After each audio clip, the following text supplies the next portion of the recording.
की बात है। हिमालय की पर्वत श्रृंखला में देवी शक्ति ने दुर्गा का रूप धारण किया। कारण यह था कि महिषासुर नामक एक असुर ने कठोर तपस्या कर ब्रह्मा जी को प्रसन्न किया और वरदान पाया कि उसे कोई देवता या असुर मार नहीं सकता। वरदान पाकर वह घमंडी हो गया।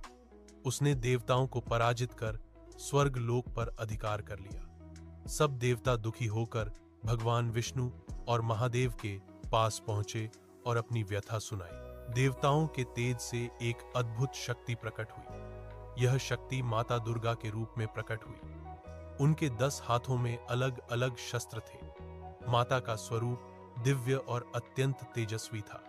देवताओं ने अपने अपने अस्त्र शस्त्र उन्हें अर्पित किए। मां सिंह पर सवार होकर महिषासुर का वध करने चली।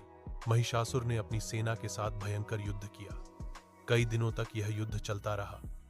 महिषासुर कभी भैंसे का रूप लेता, कभी हाथी का और कभी शेर का, लेकिन माता दुर्गा ने हर बार अपने शस्त्रों से उसका पराभव किया। अंत में जब महिषासुर भैंसे का रूप लेकर मां पर आक्रमण करने आया, तब माता दुर्गा ने अपने त्रिशूल से उसका वध कर दिया।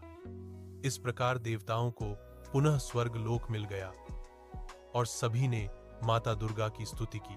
माता रानी की यह गाथा केवल एक युद्ध की कहानी नहीं है, बल्कि यह संदेश भी देती है कि अधर्म और अन्याय चाहे कितना भी शक्तिशाली क्यों न हो, अंत में धर्म और सत्य की ही विजय होती है। नवरात्रि के समय मां दुर्गा के इन 9 रूपों की पूजा की जाती है। शैलपुत्री, ब्रह्मचारिणी, चंद्रघंटा, कूष्मांडा, स्कंदमाता, कात्यायनी, कालरात्रि, महागौरी और सिद्धिदात्री। भक्त उपवास रखते हैं, भजन कीर्तन करते हैं और माता के चरणों में अपनी श्रद्धा अर्पित करते हैं। माता रानी की इस कहानी से हमें यह सीख मिलती है कि जीवन में चाहे कितनी भी कठिनाइयां आए, यदि हम सच्चाई और भक्ति के मार्ग पर चलते हैं तो निश्चित ही विजय हमारी होगी। मां दुर्गा अपने भक्तों की हर संकट से रक्षा करती हैं और उन्हें शक्ति साहस प्रदान करती हैं।